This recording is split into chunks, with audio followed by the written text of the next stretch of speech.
Hey team, welcome back to the show. Today I am joined by Coach Danny, the newest coach on our team. Danny, I am so stoked to have you here. I'm really stoked to be here. So a bit of background on Danny. Danny has been what we are just in your second week of actually coaching on the team. We've been like working through kind of a onboarding process for the last few months. You have actually known Natalie for years, taking it all the way back to your Hong Kong days. But again, I want to like let you get into introducing yourself shortly. But first, just a bit on why I wanted to bring you on the team in the first place, which again was kind of unexpected. Basically, we had been in a place for a long time where we needed to hire a coach. Everyone's rosters had basically sitting right at full, and then we had just had the issue of I didn't want to I wasn't willing to bring someone on where there would be a gap in the coaching ability between whoever I brought on and the other coaches. So it took me a very long time to kind of like find that person. Then also like what we have as a team, the camaraderie, I guess you could say, amongst all of us is so important to me that I also needed someone who I felt like could fit in extremely well with the rest of the team. And like I had heard Natalie talk about you many times, like my friend from Hong Kong. Oh yeah, she's actually like a natural pro bodybuilder and she's like a great coach and all these things. And then it was kind of crazy how it came about to where like us hopping on a call and actually just, hey, well, what do you think about potentially working together? And it's pretty cool how perfectly I feel like all this worked out. That even like the amount of people like you've coached for so long, you're an incredible coach. The amount of people you have learned from like pre-script and like so many mentors who we have had in common over the years. Again, just like literally your time in the game, but also like your interest, even like your sense of humor seems like works so well with everyone else's. It's been just like such I'm a good trying to fit. keep So up. you're, you're doing well. So I am very excited to have you here. But why don't you go ahead and tell us a little bit about yourself? Well, thank you for that intro. Like, oh my goodness. Absolutely. It's just Absolutely. making me blush. I do try and keep up with the banter with the team. I mean, you guys are pretty impressive for Americans, should I say. But no, it's good. It's been a really fun couple of weeks, couple months. It's been a full-on onboarding process, which is what I expected, to be honest, because I know how thorough you guys are with your clients. So that's been really awesome.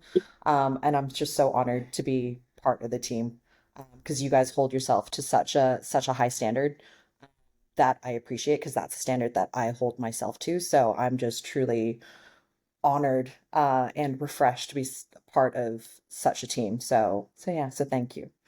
Absolutely. Um, right. So a bit about me. And don't give Let's away start my kind of age. like My goodness. you're actually wait, are you 35? 36. But yeah. Okay, I think Andrea's 30. I can never remember his Andrea's age. You're the like the second youngest on the team next to me. Oh, good. Well, how old are you? 33.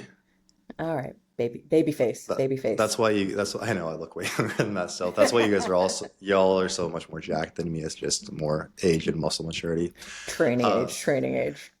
but tell us about first yourself kind of outside the world of physique development, like where you live, dogs, other interests, things of that nature. And then I want That's to pretty dig much into it. kind of your backstory. Okay. Okay. That's pretty much it. Coffee, dogs, and lifting, basically. Um, yeah, no, so I live in LA. I've been here since I moved here in 2018. So it was actually a fitness job that moved me over here, as from Hong Kong. So I was working for a personal training business, and they moved me over here. But before that, I was born and raised in Hong Kong, and had a history of doing a lot of different sports. But yeah, I was actually when I moved over to LA, I was actually full on in the world of powerlifting, and I didn't get into bodybuilding really until 2022. That was when I first was like committed and was like, right, let's do the damn thing. This is terrifying, but let's just do it. But I've actually I got my NASA personal training qualification Same. um, when I was 19. Oh And wow. I'm now 36. So I've Okay. been and I got my first coaching job, I think when I was 21, 22. Hmm. So I've been coaching for in very in different capacities over a very long time, and worked in different aspects of fitness. But yeah, otherwise I live in LA with my husband, who is also in the world of fitness, and quite well known with the, I was very chummy, very good friends with a lot of with the Prescript guys, has known Jordan Shallow for years, even pre-Prescript.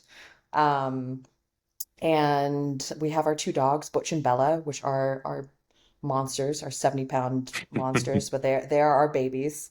And we have our own gym in here in LA, and which where we do personal training. I like baking sourdough. I'm full on into my like 30s era. Oh, I didn't know you were big into sourdough. Okay. Oh yeah, I mean I have my, I'm not good. Okay. I'm not good, but I Not have the that old starter. yet. No, Okay. Okay. no. Okay. Yeah, I've gone down a few rabbit holes in my various preps where first it was like sourdough and then it was coffee. And oh, and guitar at one point, which is still set That's in an my house. interesting. I get like the food, like I'm hungry and I'm more focused on like I need to make all these delicious things, but guitar is an interesting one. Huh. Yeah, I think I got my pro card and was like, oh, like now I'm gonna have all this time because I'm just gonna be well, I'm gonna take a little bit of in my off season. I'm just gonna pick up this new hobby and did a handful of lessons, and yeah, that guitar still sat there, but it looks cool. You don't strike me as someone who really slows down enough to pick up an instrument and like learn. No, no, you're correct. Fair enough. I am excited for people to kind of know your backstory because you really downplay it. I mean, you're like a celebrity. You're probably the most famous person I've interviewed on here, honestly. So, What's um, let's get into that. I think this kind of, if you over like gloss over any of the like the things I want to touch on, I'll bring it up as well. But like your whole life story, like Natalie's life story to me is crazy, but yours is also like potentially crazier, with everything you've done and experienced and even like all of your physical accomplishments. But you're a very jacked, lean person. I think the physique you have right now is probably a lot of people's physique goals. I kind of want to just talk through what it was like for you to arrive at this physique, kind of like what your background was like getting here. Was it easy to get here? um It's no, I mean honestly, I was that typical teenage girl in like I don't know when I was like 14 who just hated what I saw, hated what I looked like. Mhm. Would look in the mirror and cry. Wouldn't go out and meet up with my friends because I couldn't find anything Just that because I you were Asian, liked, or I'm sorry. basically. I'm so sorry. I'm glad you Was thought that was not funny. expecting it. I'm That so was sorry. hilarious. So just because I wasn't Okay. expecting that. That's great. Well, no, but that's the thing. I'm Asian. I'm half white, half Asian, so I don't belong anywhere. Everyone looks at me Okay. like, "What are you?" Some people speak to me Okay. in Spanish over here. I'm like, I don't know. Okay. It's hilarious. I'm Um, glad that this went this direction. that Okay. was so funny. That was Okay, nice, great. nice. Okay. I won't give you my I do a great Hong Kong accent. Um, We better hold off on that. We're gonna lose a lot of. no, I'm gonna lose followers. Um, yeah, no, so I tried every diet under the sun. I tried the old Atkins diet. I did the what slow carb diet. The I don't know, I think there was a Long Beach. I tried all types of diets and it never did anything. And then I found rugby, and sport, and that really helped me with my self-esteem. That helped me that also helped me lose weight, but also that I guess helped with my self-worth, to be honest. Um, and really gave me direction and purpose. And so I think that's where a lot of my identity as an athlete really stemmed from. Um, because I think sport gave me a level playing field with everyone else. Because I did feel lesser than Yeah. was a lot of my feeling growing. I grew up in a single parent household, Okay. uh, and that made me, yeah, I just felt different, and sport was Okay. my outlet. Okay. Okay. And you, I mean, you did quite well on the rugby, correct? You were training for like the Olympic team, correct? Yeah, so I made the Hong Kong under 20s team. I played in my first Hong Kong Sevens tournament, which is a big international tournament, and Hmm. played against the US. I played them on my 18th birthday. Oh So wow. that was my first cap. And I played for Hong Kong for 7 years. Okay. And when it got introduced into the 2016 Olympics in Rio, I was actually part of that training squad. That's Um, so cool. yeah, which is wild, but it's interesting when something, I don't know, it kind of injuries were starting to affect me. I wasn't there mentally, Hmm. um, because at that time I must have been 24, uh, and I don't know, it just I also didn't have the faith that we were going to make it as a Really? team into the Olympics, that we would qualify. Okay. And so I pulled out of the training squad. And Okay. that's when I decided to go hard into lifting and CrossFit, which is how I Okay. met Natalie. Because Okay. Natalie and I were like deep into the CrossFit, deep into it. Really? Yeah. Okay. So this was, you said 2015? 2014, 2015, something like that. Maybe Okay. 2016. Can't quite Okay. remember. But yeah.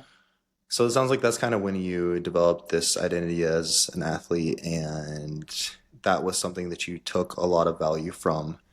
Talk me through then like the CrossFit days. What was that like? Like how that led to the progression of where you're at now, and just in general, like let's just bullshit about that experience. I want to hear about it. CrossFit was great because once I had kind of retired from like playing rugby professionally, it was like where am I gonna where's this competitive outlet gonna go? And when I'd done a lot of lifting when I was at university on my own. It was the first time I'd followed like a training program that I had Hmm. found on T Nation because T Yeah, Nation was my the Bible. best. Oh yeah, same. Um, and CrossFit was like, oh wow, like I had done gymnastics for 8 years as a kid. And so I was like, wow, this new thing called CrossFit, this sounds great. Um, and did my first what do you call it? The Open. I did the Open Okay. and was like, this is awesome. Did like a local meet, got my first muscle up, all those things. Um, and it was great, but uh my numbers started going down in terms of my deadlift, my squat, there's no benching in CrossFit. Okay. And I missed that because I was doing a lot of that in college. And so that's when I decided to pivot and do powerlifting. Okay. So yeah, and then I was hardcore into powerlifting for like 7, 8 years, and I Hmm. was pretty good. Broke the Hong set and broke the Hong Kong records, which they weren't much to begin with, but anyway, so we did those. I think a few of them are still standing. But you are And like a world champion powerlifter, correct? yeah, in a smaller federation, but I did compete here in the States in, oh no, Virginia Beach, in 2018, and won a world championship. I also competed at IPL Worlds in 2021 and placed second. And that was Okay. here in the States. And what else? I've got a record in Singapore as well. I won the Asia Pacific Championships in the IPF, uh, and also won a championship in Australia. So yeah, so I've traveled to compete as well. I was What very into it. What are your best totals like squat, bench, deadlift? Do you want the kilo numbers? Best squat, sorry, my best deadlift was 180 kilos, so that's about 400 I pounds, got you. 396. Yeah, 396.832.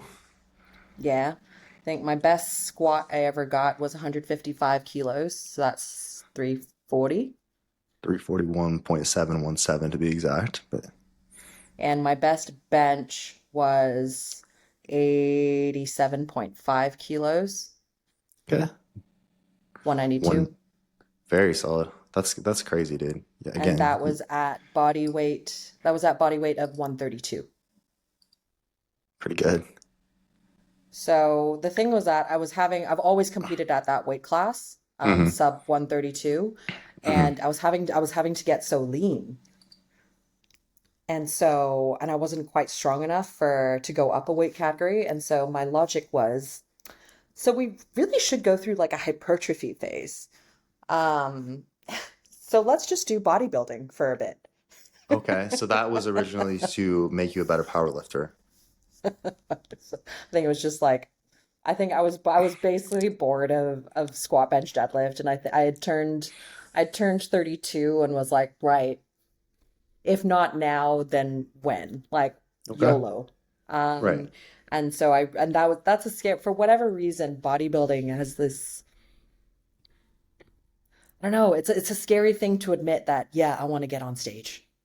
Yeah. I want to do this thing. I want to stand on stage half naked in a bikini and have people judge me. Judge me.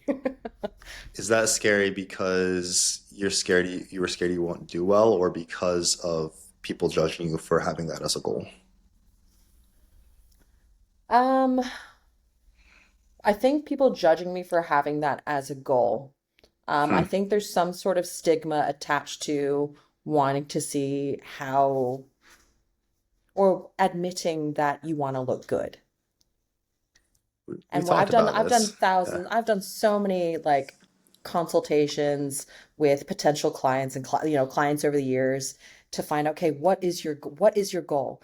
And what I find is that a lot of people don't want to admit that I want to lose weight or Hmm. I want to get jacked. Like they'll hide behind like I want to get healthy Yeah. or I want to get strong. They don't want to admit that they want to that there's an element of vanity.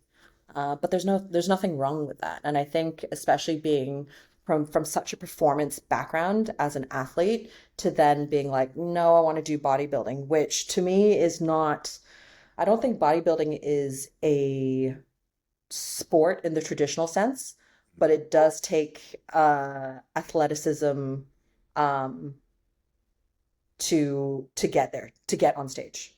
But just because of the way that it's judged, Right. it's too subjective. Yeah. Yeah. It is a very, very, I would agree. I think that's a good take, right? It's what it requires is much different than most sports, It's but I more of an think, art form. right. I think that's a very good way to put it. Okay. Uh, what made you decide figure? I'm guessing it was just how you're already built, Yeah. or was that, if you could like To be choose, honest, would it to be be honest, I didn't know. I had no really? idea. Like I was not into bodybuilding. I had not watched it. Like I grew up with a Chinese mom who was like, "No, go do accounting or something." Like, just I had never like followed it. And so I remember contacting my coach, who was very good friends with my husband. And I was like, so I think like I'm thinking like maybe figure like I don't know, maybe wellness. Like what do you think about wellness for me? I'm so glad he steered me away from That wellness seems because like a man, fun, yeah, no, different no, fit. your girl cannot do that amount of like lower body sessions. Like absolutely not. Yeah. Okay. Okay. So talk us through then, like the last couple years of bodybuilding, again from 32 to 36. So you've been doing it. Are you out of 4 years officially yet that you've been doing this? Yes. Okay. 4 years officially. My first show was in July 2022. Okay. So talk us through how that has gone.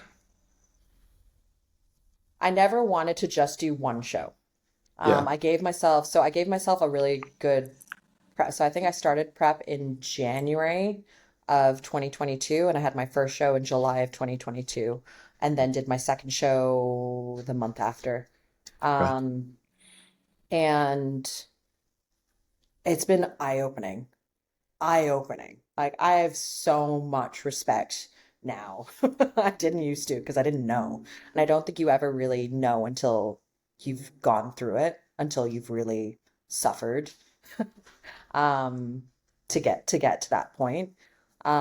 And it's been so refreshing. I can't believe how much I enjoy the structure. I actually think I enjoy the process more than I do show day. Yeah. Um, and I've always been someone that I like chasing numbers, which is why I enjoyed powerlifting. Hmm. Um, and so just seeing all that work together across your whole lifestyle Hmm. from your steps to your sleep to your skin fold measurements to your body fat to then seeing how that translates. in photos and how you can bring completely different looks depending on how you peak and all this kind of stuff. It's been eye-opening, but I've been with the same coach from true novice to pro. Um, Hmm. so which has been awesome. I've been very fortunate to have found a coach that I fully trust, who has never let me down, who has, you know, always been a good friend, but become like a really good friend over the years. Who, you know, will do what it takes. Will make me do what it takes. Absolutely. Do you feel like is the process again like you kind of glossed over it, but you've won your pro card. You are a pro natural figure competitor. Um, Yeah. is the process difficult for you? Like, let's say going through a prep, would you consider it like difficult from a mental perspective? How is that for you? Um, Not really. I mean, I'd always trained, right? So the Hmm. training aspect wasn't that different. The training volume was different. I Hmm. think as a powerlifter, I trained maybe 4 days a week. Okay. And now I train 6 days a week. Okay. And with, different, we've tried different splits over the years.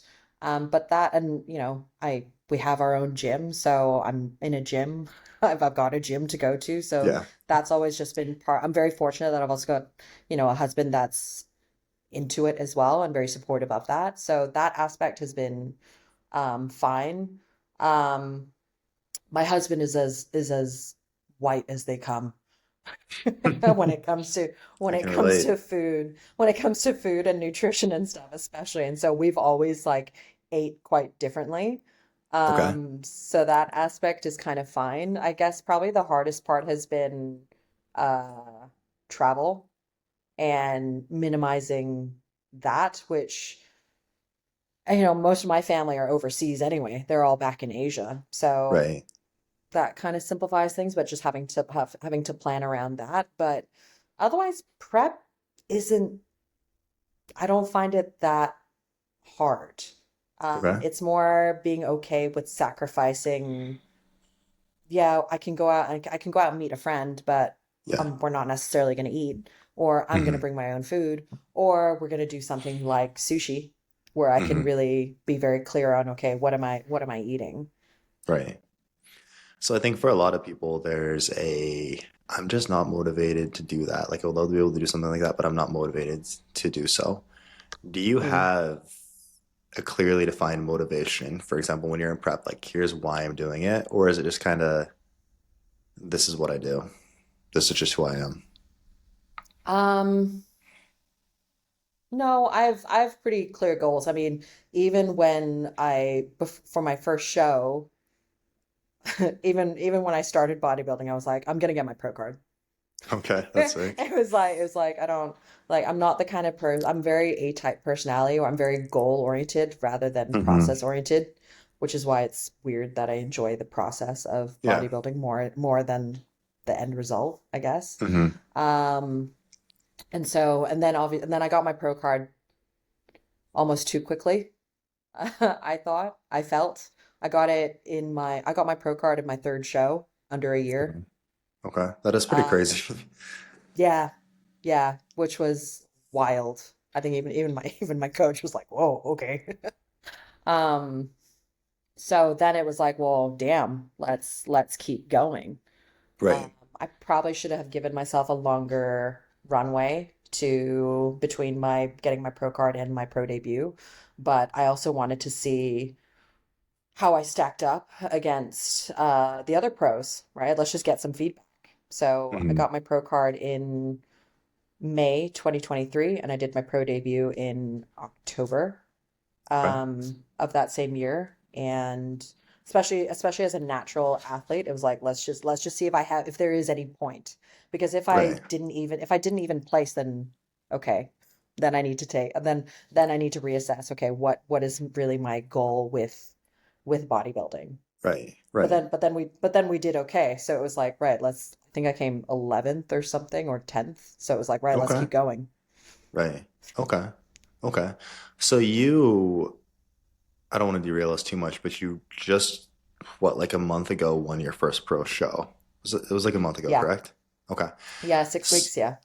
So it sounds that you've improved a lot even since like that first pro show you did versus now. What have you done to improve so much between then? Talk us through like what the focus has been and kind of what you've been up to there. So it's interesting because even though my training age is long, I've been lifting weights and training in some capacity since I was 19, right? Yeah. My training age in bodybuilding is still quite young, Right. right? Realistically, we're just at 4 years.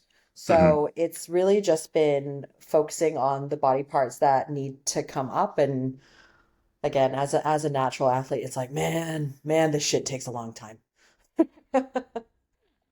But now that we've been doing it for 4 years, it's interesting looking at those photos and seeing kind of the shape and the silhouette just really, really Yeah. change.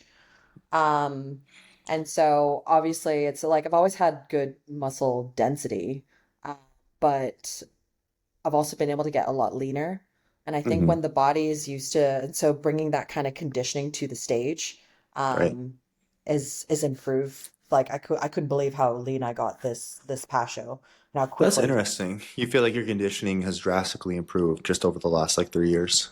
I think when your body gets used to, it gets more accustomed to getting leaner, Uh-huh. and that just overall inflammation just comes down, and you're Hmm. living that lifestyle kind of day to day. It is just Hmm. easier to get that conditioning and get down to that level of conditioning without having to push so hard. Yeah. I think my second ever pro show, I decided to do the New York Pro Okay. because Okay. YOLO. Yeah. Yeah. And we placed somehow. And so I was like, right, I'm not mad. But man, for that pro show, my coach pushed me. Calories were down and cardio was up. I think peak week was, or even the 2 weeks before stepping on stage, it was like an hour and a half, a Stairmaster every day. Um, It's a lot of steps. That Oh, sounds like a it was a nightmare. lot. It was a Yeah. lot of Stairmaster, but hey, it's at that you're at that point where you're like, well, what do you do? Say no? Like, Yeah. okay, let's Right. do the damn thing. Right. Okay. Whereas we did hardly anything. I think I'm not sure I even did any cardio leading up to this most recent, like in the last 2 weeks leading up to the this pro show that I just did. So that's been really uh eye-opening. Okay. Okay. So cool. But Again, then like you're also posing. Posing has been the hardest thing. I posing is like the hardest thing for me by far. I mean, not that I've competed, but even like the posing practice, it's like this is so uncomfortable. So it doesn't sound like it's is the posing something you enjoy? Probably not as much as I should. Yeah.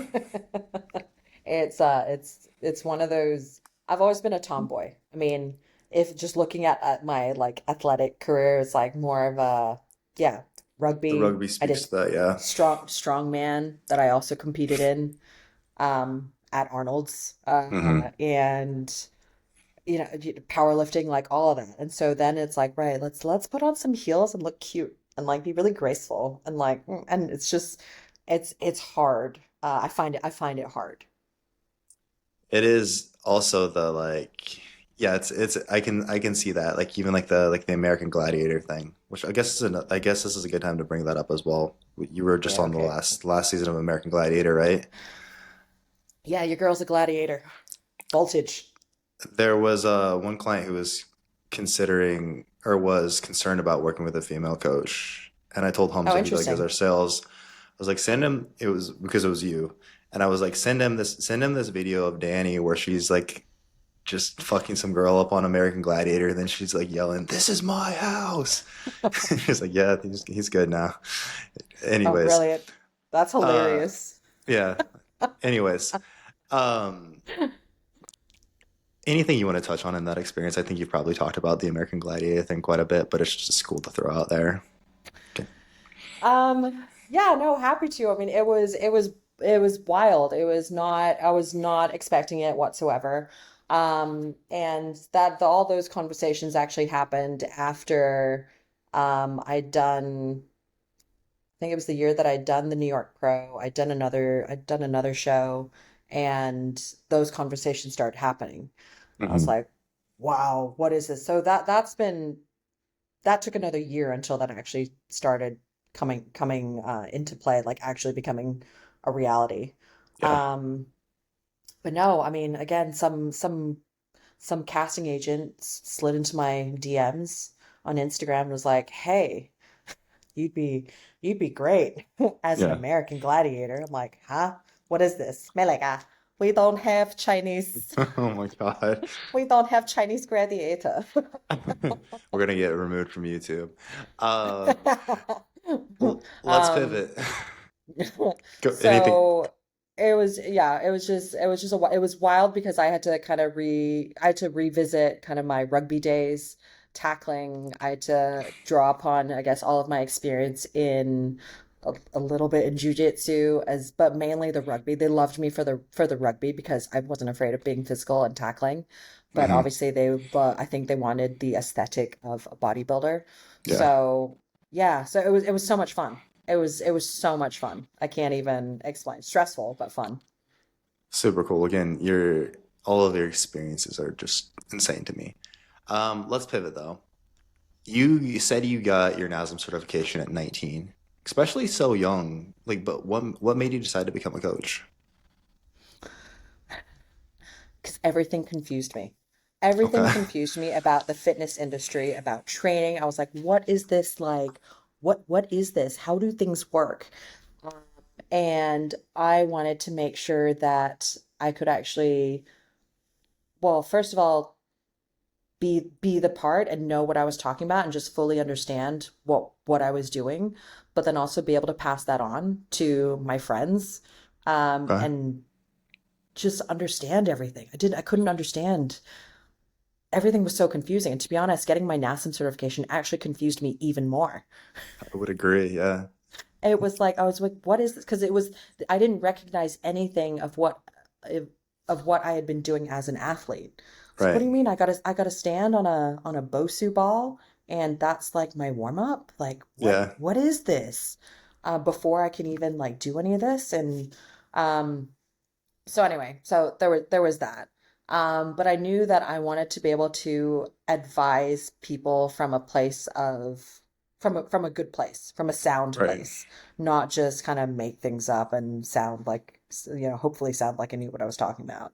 Right. Um, yeah, I wanted to make sure that no one would have to kind of feel the way that I did as that teenage girl looking in the mirror, not liking what I looked like. Mhm.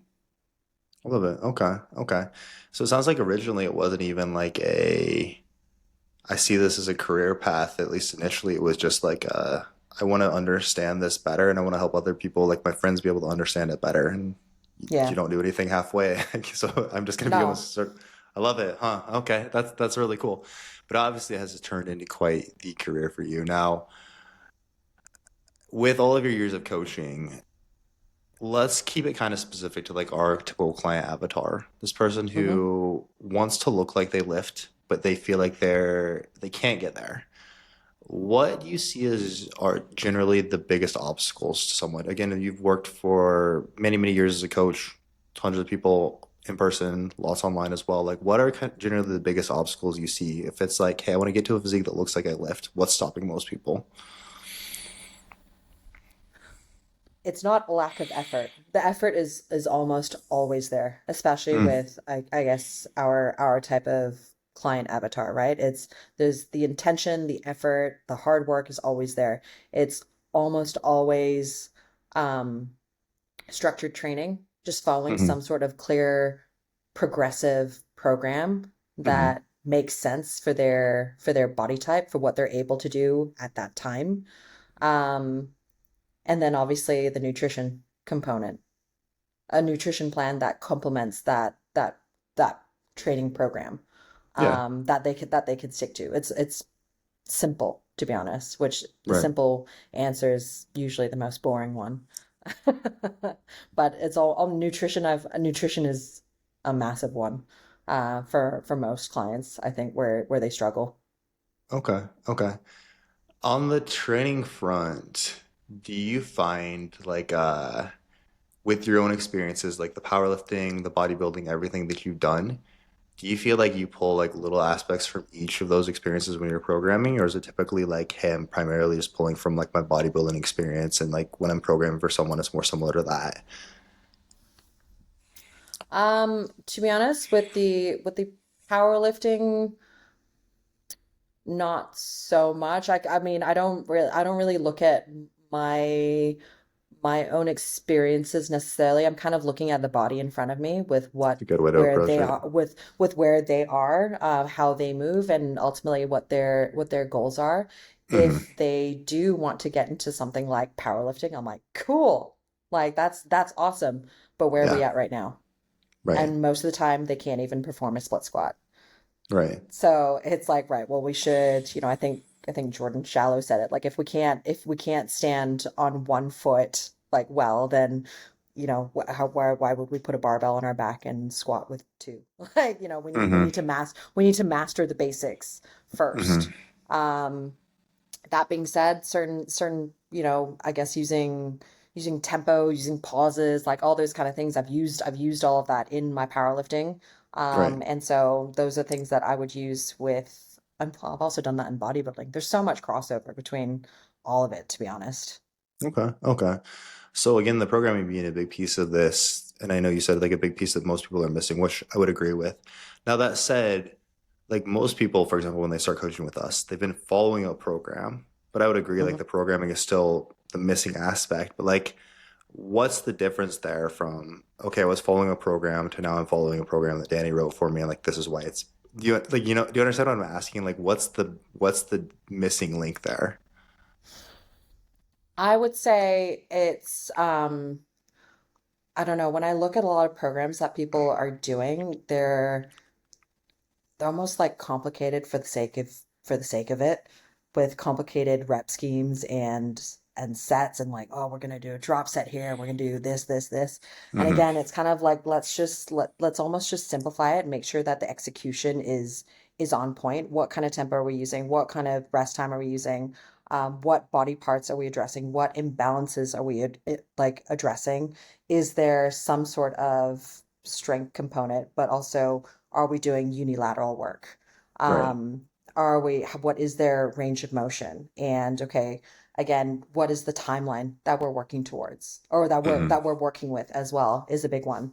I've worked with in-person clients for a long time in various gyms, and so a lot of the time the timeline is a lot more definitive, right? It's usually it's 12 weeks, or maybe it's Crazy. 20. Yeah. So then it's like, right, okay, with that kind of timeline, and then you're factoring their traveling or whatever. It's like, okay, what can I realistically achieve in 2 to 3 times a week? Right. So that's a little bit more limited. Whereas with online, you've got a little bit more flexibility there, but then the challenge is, okay, how hard are they really pushing? Hmm. But also, are they pushing safely, right? Right. So and are they really keeping to the rest time? Right. And then what are some tools that I can use to make sure that they are pushing to failure? So in that case, Hmm. it's like, okay, maybe drop sets, maybe having an extra, maybe pushing for an extra set in a max volume week or something. Right. Um, or pushing to, having an AMRAP Right. set.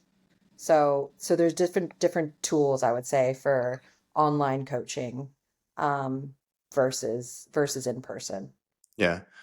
That is one of the things that I did love about in person is you get so many reps with someone within a single session to get things right. Right. So many like every Yeah. set we can like if it's hey, we didn't get it right on this movement, cool. We can refine it. I can give you feedback as you're going through the set. We can refine it on the next.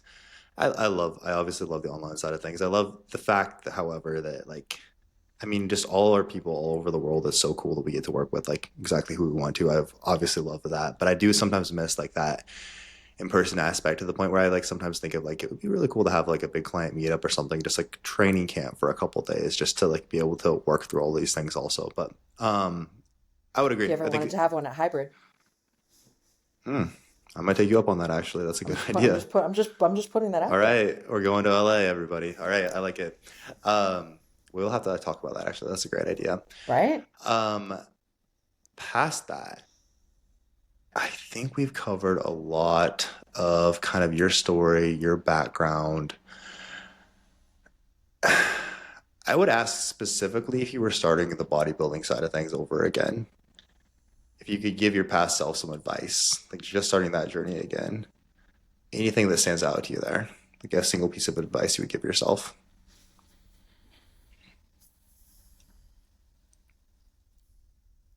Um, I think especially that first show Hmm. to have fun. Hmm. I was so stressed out. I was so stressed out and so nervous um, that I'm not sure how much I really enjoyed it. But a Really? lot of people also say the first one is just about shaking off the feathers and just, that just, it'll be the second one is always better. I totally screwed up my posing in my first show. Um, and I should have done a lot more posing, Hmm. uh, to be honest. Uh, but yeah, I would say the posing side of thing. I don't know if my ego as like just because I've done lifting for so long was like, yeah, like I've got an okay physique, like, and I'm lean, so I should be okay. But then just remembering it's not about the physique that you have, it's how you show it. Yeah.